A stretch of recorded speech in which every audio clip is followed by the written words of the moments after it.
Cool. Good morning / afternoon / evening, everyone. Welcome to the meeting. I know we didn't meet 2 weeks ago because of the July 4th holiday in the US. That always throws things. Because just so not everyone can make it. And obviously today not everyone can make it as well, but that's life. So yeah, thanks for joining. We'll kick off with a community question as usual, which is always fun. So we're just asking if you recently took a holiday, because there have been holidays recently, or you're about to take one. What did you do, or what are you planning on doing? Who wants to answer first? Let's see, I can go. I have not taken any holidays recently, but we're planning on we do a family reunion every year on Anderson Island, which is in the Puget Sound near Seattle. Our family has bought a place there a long time ago in the 70s. They've lived there forever. It's so beautiful. It's this island in the middle of the sound, and you take a ferry over and we stay there, and it just feels like very much a getaway from all the things. It's really nice. It's coming up in August. That sounds very cool. All that's on the agenda. That does sound very cool. Yeah, it's nice. There's kayaking and hiking and fishing and crabbing and hanging out with the family. Awesome. Adeep, how about you? Yeah, I also haven't taken a vacation for some time, but my girlfriend is coming from Uzbekistan, and we'll be going to Rajasthan. Rajasthan is a place in India where there are a lot of forts, and there is a city known as Udaipur, which is, we call it there are forts in middle of lakes. So there are a lot of lakes and a lot of forts there. So that's like a very nice place to visit. So planning on that. Awesome. That sounds lovely. That's very cool. Yeah. In my side, I don't plan to have vacation in the next 2 months, but after that I am moving to UK, so I will have 1 week of vacation, trying to find a place there to live, and also walking around and trying to just do some touristic things. That's cool. Very cool. Have you been there before? Yeah, I was there in London. Okay, so you're familiar with the area, and then you're gonna find some place to live there. Do you already have a sense of where you want to go? Yeah, and Stratford is near to in the center London. Awesome. London. Very cool. Quite fun That's adventures. Cool. We are in September only planning so I'm in New Zealand, and my wife's sister and their family recently moved to Australia, which is, while we're very close, it's still like about a 3-hour flight to get there, 3-4 hour flight to get there. So we're going there in September for a week to visit them, which is cool because we haven't seen them in a very long time. They moved away. We were all living in South Africa, and they moved away years ago to living in the Seychelles, of all places. And then we moved here, and now they moved to Australia. So it's been a long time since we've seen them. So yeah, that's going to be very cool. But yeah. Lovely. All kinds of great places. Yeah. Cool. So let's talk about let's head to the agenda, the rest of the agenda. Robert's got an update for us on the security and hardening guide, but we'll wait for him to come online. He said it'll be about 10 minutes late, which hopefully be here in the next couple of minutes to talk through that. But Alvaro posted an update about the operator feature matrix that we've been working on. Yep, you just highlighted it in the agenda there. Thank you. I like Google Docs, collaborative stuff like that. So yeah, so there's still waiting on final feedback for open issues, and hoping to publish that soon. So the update is really that things are still coming soon. And yeah, still initial design on the website has been done. So this kind of initial work's been done. We're still waiting for updates. No major update there, other than things are still moving forward, really. So not a massive update, but good to know that it's all happening. That is that. Has anyone here been involved with Alvaro with that operator feature matrix? In our site we give some feedback and some questions that was not clear for us, but Alvaro answered all of them for us. Joan sent also some comments in the in the repository. Okay, cool. And Awesome. I think September was planning to add Druid operator to this matrix. So we usually sync up specifically for the Druid operator. So I think he might be helping out there. Okay, cool. Fabulous. Wonderful. That's great. It's great to see people getting involved. I think Cool. one of the main questions Deep was because he had written it initially for Postgres, so there's a lot of Postgres specific features. So it's like, how do we make that comparison to Druid? And it'll be cool to see how that works, because we want to take this model and enable other databases to do the same thing. So I'll be very interested to see how that works out for you. Have you gone down the path of looking at the feature parity things yet, or not? No, not yet. I think I'm just aware of a high level, but Okay. I think I'll take it up. Now we are streamlining things, so definitely I'll take it up. Okay, awesome. Yeah, I'll be very interested how that goes. Awesome. Yeah. Cool. So I think we wanted to chat through obviously is once Robert's online. So since he's not here, was anything else anyone had updates about or would like to talk through with everyone while we're here? So I just had like a couple of questions around. So the projects or the whatever the proposals are there, how are we planning to incubate them? Like, what's the goal there? Is DoK hosting repositories? Are we maintaining the source code there, or it will be just around, specs, proposals, where just curious on what's the roadmap there. Yeah, I mean, the goal is we can host out the repository. So we're doing that now for the operator feature matrix project. And I think, did you have a repository already for the one you're working on, the DSOI? Yes. I think you can still do it where you're doing it. And then maybe there's a time to transition it to DoK or somewhere where it makes sense to live permanently. If it's working for you right now where it is, that works. If you think you'll get better collaboration on it if it resides within DoK, then we're absolutely happy to host those. Got it. Yeah, we have the DoK GitHub organization where we can host stuff. So yeah, we're happy to spin up a new repo and give you access there to upload stuff and all of that. So yeah. I think like the DSO spec is there, so I can at least now, I think there was a blog which I had written, so I'll share that, and I think few content can be made around that. Yeah, that's great. I think, and if you have a project and you want to help, we can help promote that to help get additional collaborators on the project. So we've offered that to everyone who has an active project. If you want to write something up, we're happy to publish it on our blog and syndicate it in whatever publications we can, and we'll share it on social. And with our email database and that kind of thing, there's about 8,000 people or so on the email list. So yeah, just let us know when that's ready. We're happy to promote it. Hey, sorry I'm late. Adheep, what's the project? It was around the distributed system operator interface, the DSO.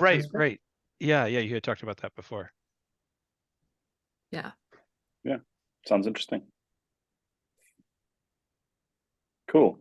So yeah, we spoke about that. Robert, we were waiting for you to hear about the security hardening guide. Yeah. So thank you very much, and sorry for coming in late. We had to deal with a customer issue. All good. Yeah, so I don't have the draft yet, but I will have it because I got DataCon LA talk accepted on the 12th of August, and it's how to secure your data on Kubernetes. And so what I'm going to do is do a first cut at this guide. I've been reading through various. I looked at the tag security has this monster like 58-page security white paper, which is vastly more than we want to do. First of all, it like covers everything, whereas we're just containers and Kubernetes. So, but there is useful information in there. What I'm going to try and do is scope this down to something that's more practical. The other thing, though, which kind of came out of in part reflecting that white paper, but it's also seems like it's just a really important issue to understand is how do people go about deploying containers? Like what's the, for example, I've been learning Argo CD, not because I think we're necessarily going to recommend that, but just to understand how people do infrastructure as code, sort of in a rational way, because I think I think our guidance on operators needs to take that into consideration. And it's an issue where I'm kind of weak personally. So to make a long story short, I should have a drafty draft of this available by the 12th at the latest. And then what I'll do is go ahead. We had a number of people who are, and that'll just be a conversation starter. It's not like I just don't know enough about this subject to think that I'm going to get even like 30% of everything that needs to be covered, but it'll kind of get the conversation started. And then I hope we can kind of iterate on this for a couple months. And maybe, God willing, if we get into, like Melissa, if your talk proposal gets in and KubeCon, then we can refer back to that as, sort of one of the artifacts for that discussion. Yeah. A couple of questions as you were talking. Yeah. The white paper that the security team has, if we create this white paper, I wonder, do you think there's a potential for it to be added to that if we submitted it to them? That's an interesting question. I think that what I was going to try and do is get something written down and then go talk to the tag security people, because it's easier for them to react to something that they can actually read. Yeah. I don't know that it's necessarily, because a lot of what we're covering, like operators, like like infrastructure as code is covered in that white paper, but it's so high level that it's almost like I don't know that it'll fit in very well, because the level of discourse is so different. I'm really looking for something that's pretty practical. Yeah. That people can read and just say, oh, hey, does this thing support certificates, and let it rotate them? Check. That's the sort of level that I think would be most helpful to users. Awesome. Okay. Yeah. I was just wondering if there's a way, if it was something that might make sense to add to that to follow the format that they use, but it sounds like it's distinct enough. No, I don't think so, because the thing about the white paper, in fact, I'm going to try and avoid calling this a white paper, because you see this in the tag security document. The big issue with it is not actionable. We want something that is, or at least I personally want something that's like, hey, do this, do this, do this. Don't do that, but you know what the risk is, that you just have a series of check marks that you can follow pretty easily. It seems to me that's the most productive guidance for actual practitioners. Yeah, absolutely. Do you know when the deadline is for acceptances on KubeCon? I'm just when they announce who was selected? I don't know off the top of my head. I think it's in the next month or so. Okay. Yeah, I really hope that panel gets in. That's an interesting one. Hopefully. It got good response at Europe, so hopefully we can do it again with slightly different take.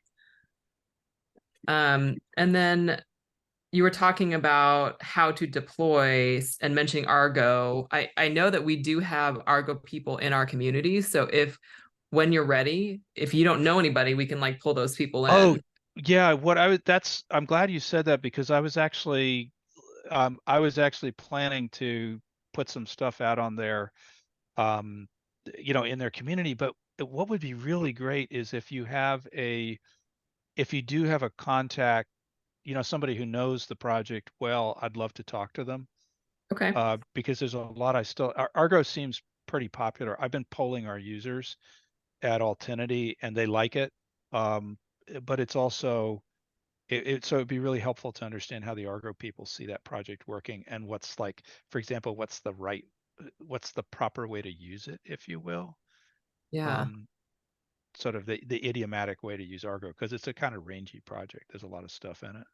Okay. No, that's great. It sounds like there's maybe a couple different deployment models, Argo being one of them. Maybe there's another, so we can pull people in to help with that. I think the key thing that I think that the security and hardening guide, we're looking at best practices, and one of the best practices for cloud native, in fact, it is what defines cloud native in a sense, is infrastructure as code. In fact, that's the way I'm thinking about this problem, is that we want to think about operator security in the context of cloud native operation with all the good, all the good practices, that we should assume those and build our security model on top of that. Very cool. Awesome. So you're aiming for August 12th. Sorry, this is August 12th. August 12th for a draft. And is there anything that this group can help with in the meantime? What would be really fun is to maybe what would be really helpful is, and I could publish this week, is I'll put up a set of bullet points that I think I want to talk and just have kind of a free-for-all discussion if anybody's interested. Like Adheep, you had been interested in this topic. It's just a come as you are, just throw some ideas around, and then I'll write them down and put my name on it. No, just kidding. I'll put your name on it too. Yeah, but it just, you gets the creative juices flowing, and I think that would get us to sort of an initial cut that would have more ideas from a wider diversity of people. So what's the, I could just go set up a meeting for that myself, but I think if you can help me market it just a little bit, that just so that if anybody who's in, I know people who had expressed interest, and I can contact them, but I'd love to maybe do something next week or something. That would be really good. Yeah, awesome. That sounds great. Very cool. Adheep, you're coming here from India. What's your time zone? Yeah, I'm in India. In India, yeah. Okay, so it has to be some, like, this time of morning or earlier is okay for you? Yeah, I'm mostly available during the early PST hours. So Okay. 12 p.m., 1 p.m. Okay. All right, great. Cool. Great. Thanks for that update. I appreciate that. It's great to hear things moving along, and yeah, good to see how things go for KubeCon. Wonderful. That's everything on our agenda for today. But since we're here, does anyone else have anything they'd like to talk through? Actually, I have a question. I have a question for Edith. Edith, so you're at Percona, right? Yeah. Yes. Yeah. So one of the things I was thinking was, as a practical, sort of as I would use the Percona operator in addition to ours and anything else that, that Adheep, I think you had the Druid operator, right? That was yours. I'd like to have a collection of operators to go look at. So are you the right person to talk to about the Percona operator, or should I go to somebody like Sergey Pronin? Yes, if you can, I can facilitate your contact, and also Okay. I can also deliver to him. We have a team for this. Okay, but great. If with him, I can also tell him. All right, thank you. Yeah. So just send me a DM in chat in Slack, please. You got it. We also, so Michelle, who participates in the SIG too, she actually did the operator roundtable. If you want, I think we had like 13 or so different people who maintain operators join that. Oh, that would be awesome. If you can get me that list. Yeah, I think so. I'll make sure with everybody on that list if it's okay to share their names. Yeah. But most of them are in this community, participate in a lot of stuff anyway, so I think they'll be cool with it. Okay. Awesome. Cool. Great. So I just had one thing for Robert. So there is a Apache Pinot's Kubernetes operator, which we are maintaining, and I was like running all the three OLAPs from a Kubernetes and an infrastructure point of view. I think that would also be really helpful while we'll be evaluating all these operators. Can you just say that again? I think I missed a word there. What was the suggestion? Yeah, so like since I'm also maintaining the Pinot's Kubernetes operator and the Druid Kubernetes operator, and I'm using ClickHouse Alternatives ClickHouse operator. So the tail of all the three OLAPs from a Kubernetes and an infrastructure point of view. That would be really helpful. Yeah. In general for the community itself. Yeah. Because the comparison of the OLAP stores is usually like it keeps on going between Druid versus ClickHouse. But from a Kubernetes and an infra point of view, how do you run something which can be evaluated? Hey, Adip, that broke up a bit. Yeah, broke up for all of us there, Deep. I think we couldn't catch the last little bit you said there. Oh, now he's frozen, I think. Oh, I think he's frozen. Yeah. I heard thing. he has experience with 3 different analytic operators. I'll get hold of him. Switch off my Yeah. Yeah. Hey, Adip, I got the gist of that, which is that you work with those 3 OLAP operators. And yeah, I'd definitely like to lean on your experience there. That'd be great. I think he's got Cool. audio. Yeah. Oh, see. No. Yeah. There you go. Hello. Hey, welcome back. Internet just flipped. What was the last statement? Did you guys catch? Well, you said that you had experience with all 3 of the OLAP operators, and that was where things started to go south. Yeah. So what I was saying was we were maintaining the Pinot's Kubernetes operator also. There is a lot of comparison on Druid versus Pinot and ClickHouse, which keeps on going along. But like from all my Druid Slack and Pinot Slack, there's a lot of struggle to run these systems on Kubernetes. Yes. Running OLAP essentially, right? Yep. So from an infrastructure and specifically from a Kubernetes state point of view, a comparison of where do all the 3 operators stand between ClickHouse, Pinot, and Druid, and how folks can start using them. That would be also one of the good points. Yeah. To build upon. Yeah. All right. Thank you. Awesome. Great stuff. Cool. Well, that's everything we're going to talk through today, unless someone else final call, if anyone else anything to ask about or chat about while we're here. We have an open floor. Yes, I just add what you said in the agenda, but I'm not sure if I added correctly. Please correct me if this is wrong. I think we go Pinot. There you go. Oh wow, that's interesting. It's testing the they use what's the data structures, CRDTs. So consistent replicated data. I forget what the T is. Okay, anyway, it worked. It worked. Cool. That auto magic. Yeah. Cool. Great. Yeah. Cool. All right. Thank you very much. Awesome. And I guess we'll see you in a couple of weeks. Okay, sounds good. All right. Bye-bye. Next time will be on Slack. So yeah, see you all then. Thank you. All right. Great. Bye. Bye.